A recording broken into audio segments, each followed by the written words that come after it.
November 11, 2024 సోమవారం ఎగరేస్ మనం అంగళ్ళ మార్కెట్లో ప్రైస్ అంటే ధరలు అనేది ఏ విధంగా వెళ్తున్నాయి మనం ఈ వాళ్ళలో తెలుసుకుందామండి. నేనుతో పోల్చుకుంటే దిగుమతి ధర తగ్గిందా లేదా పెరిగిందా వేటని వాళ్ళలో మాట్లాడుకుందామండి. వేలంపాట్లు ప్రారంభమైంది, ఇప్పుడిప్పుడే వేలంపాట్లు ఏం ఫాస్ట్ అయితే లేదు, ఇంచుమించు నిన్నట్లాగానే ప్రస్తుతానికి అయితే క్యాన్ బిఎస్ఆర్ మండీలో ప్రైస్ అయితే వెళ్తానండి. సో ప్రస్తుతానికి super top average second first ఏ విధంగా పడుతుంది ఏమి ఎట్లా అనేది మొత్తం ఈ వీడియోలో తెలుసుకుందామండి. మీరు చేయాల్సింది ఏమంటే ఒక లైక్ ఒక సబ్స్క్రైబ్ మాత్రం మర్చిపోద్దండి. మనమైతే అంటే 1,00,000 మంది సబ్స్క్రైబర్స్కి అయితే చివరికి దగ్గరగా అయితే వచ్చాము. సో నా చిన్న రిక్వెస్ట్ ఏమంటే ఇంకా సబ్స్క్రైబ్ చేసుకోకుండా అలాగే లైక్ చేయకుండా చూస్తుంటే లైక్ ప్లస్ సబ్స్క్రైబ్ చేసుకోండి. ఇంకా విషయానికి వచ్చినట్టయితే ప్రస్తుతానికి సూపర్ టాప్ 550 రూపాయలుగా సూపర్ టాప్లు అయితే ఉన్నాయండి.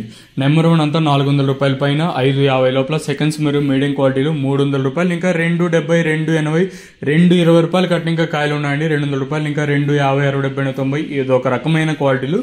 ఇంకా 250 ఇంకా 60, 70, 90, 300, 10, 20, 30, 40, 50, 60, 70, 90, 400 రూపాయల వరకు వచ్చి ఇంకొక రకమైన మీడియం క్వాలిటీలు అయితే ప్రస్తుతానికి అయితే మార్కెట్ అయితే జరుగుతుంది. మార్కెట్ ఎక్కడ ఫాస్ట్ అయితే లేదు, స్లోగానే ఉంది. అంగల్లో వచ్చేసి ఏదైతే అంటే ఉదయం జరిగిన మన మదనపల్లిలో ప్రెసెంట్ అదే సిచ్యువేషన్ అంగల్ మార్కెట్లో కూడా జరుగుతుంది. ప్రస్తుతానికి అయితే 550, మరి ఇంకా రిమైనింగ్ 2-3 మార్కెట్లు అంటే మండీలో ఏ విధంగా వెళ్తుందో చూడాలి. ప్రస్తుతానికి మన అంగల్ మార్కెట్లో అంటే 550 రూపాయలుగా ప్రస్తుతానికి అయితే సూపర్ టాప్లు అయితే ఉన్నాయండి. ఇదండి ఇన్ఫర్మేషన్ ప్రస్తుతానికి ఉన్నది. నవంబర్ 11,